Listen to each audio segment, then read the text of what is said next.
ایک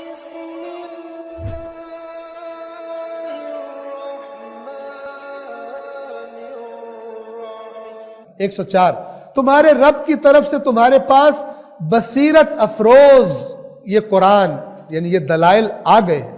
اب جس نے آنکھ کھول کر دیکھا تو اس نے اپنا ہی بھلا کیا، اور جو اندھا بن گیا سارا کچھ جاننے کے بعد پھر اپنی مرضی کرتا رہا، جو اندھا بن گیا اس نے اپنا ہی نقصان کیا، اور میں تمہارا نگہبان نہیں ہوں. وما انا علیکم بحفیظ، یعنی یہ نہیں کہ تم خرابیاں کرتے رہو اور میں پھر قیامت کے دن کہوں کہ نہیں یہ تو میرے ہیں ان کو چھوڑ دیجئے. یہ قرآن نے بڑا واضح کہا ہوا ہے.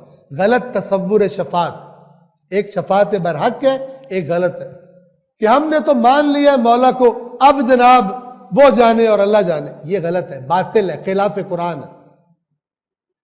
یہ اپنے گناہوں کی غلط جسٹیفیکیشن راستہ کھولنے کے لیے بے ایمانی ہے. نہ اللہ ایسا نہ بتایا اللہ نے، نہ اللہ کے حقیقی ان نمائندوں نے ایسی بے ایمانیوں کے راستے بتائے ہیں. یہ بعد میں گھڑے ہیں بے ایمان لوگوں نے، اور دین فروشوں نے یہ گھڑے ہیں.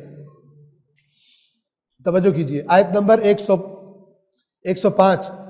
اور ہم اس طرح آیات کو پھیر پھیر کر، یعنی کبھی کسی طرح سمجھاتے ہیں، کبھی اور طریقے سے سمجھاتے ہیں. نصرف، پھیرنا، مختلف انداز میں اپنی آیات کو ہم بیان کرتے ہیں